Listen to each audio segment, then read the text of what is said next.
আসসালামু আলাইকুম ফ্রেন্ড, আজকে সকালে ভিডিওটা শুরু করলাম। এখন ৯টা ৯:৩০ বাজছে, তার 10টার খাবার তৈরি করব। তার 10টায় ভাবছি আজকে কুমিরের রুটি বানাবো। তাই আটার কুমির বানিয়ে ফেলেছি। আর এটা একটু ঠান্ডা করতে তো খুব গরম, তো হাত দেওয়াই যাচ্ছে না। তো এখানে ঠান্ডা হোক, তারপর রুটিটা একদম বানিয়ে ফেলেছি। আর রুটিটা এখানে করছি, রুটিটা বেশ ফুলেছে। আর এই কুমিরের রুটি খাওয়া খুব ভালো, এতে পেটে গ্যাস অম্বল যাদের হয় তাদের এই রুটি খাওয়া ভালো। আর এখানে বেগুন পোড়ালাম, রুটি দিয়ে বেগুন পোড়া শীতের সকালে তো খুব ভালো লাগে। আর সঙ্গে ডিম ভাজা করেছিলাম। আর এখানে মিষ্টি এনে আনা হয়েছে, কালাকাঁদ মিষ্টি। কালাকাঁদ মিষ্টিটা বেশ ভালো লাগে খেতে, তাই এটা দিয়ে 10টা খাবারটা আমাদের হয়ে যাবে। তারপরে দেখি কি করি না করি। তো আজকে ভাবছি উপরটা পরিষ্কার করবো, অনেকদিন থেকে উপরে ওঠা হয়নি।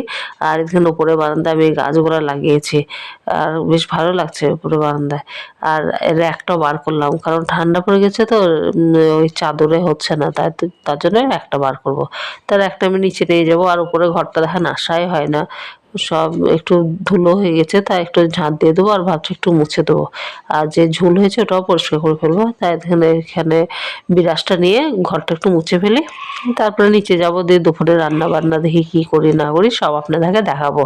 তো এখানে এদিকে সুন্দর করে একটু ফিনাইল দিলাম, দিয়ে ফিনাইল দিয়ে ভালো করে মুছে নিলাম। আর নিচে এসে দেখেন ফ্রিজ থেকে মাশরুম বার করলাম, কালকে বরম থেকে মাশরুম আনা হয়েছে। তা মাশরুমটাই প্রথম আমি রান্না করবো, জানি না কেমন হবে। তা আমি ইউটিউবে ভিডিও দেখে রান্নাটা করবো। তো মাশরুমগুলো ভালো করে এখানে পানি দিয়ে সুন্দর করে ধুয়ে নেবো। প্রথমে তো বলছে ধুতে হয়, দিয়ে ভালো করে ধুয়ে নেবো, তারপরে এখানে বানিয়ে ফেলবো। এখানে এখানে এমনি করে বানালাম। আর তারপরে একটু মাখন দিলাম।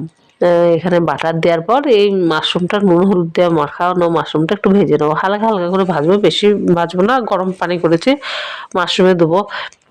আর এখানে দেখুন আদা চা করে খাচ্ছি, কারণ গলা এত ব্যথা করছে, তাতে ভাবলো একটু আদা চা করে খাই। তো এটা খাওয়া দাওয়া করার পর এখন মাশরুমের সব মশলা টশলা দিয়ে দিয়েছি।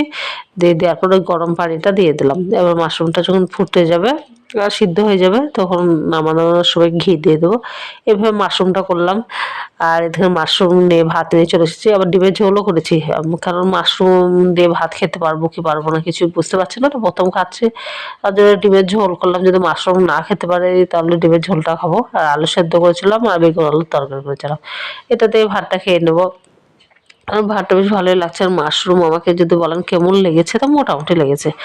আমাদের প্রথম খেলাম তো তার জন্য হয়তো। আর আমার মেয়ে আরবি পড়তে যাবে, তার জন্য অজু করে নিচ্ছে। আর আমার মেয়ে এখন পড়তে চলে গেল, ওই 1 ঘন্টা পড়ায়। আর আমাদের এখানে টমেটো গাছে অনেক কটা টমেটো ফল এসেছে ছোট্ট ছোট্ট। আর আমার ভিডিওটা এতটা বেশি বাড়াবো না, আপনারা বেশি বেশি ফলো করবেন। বাই।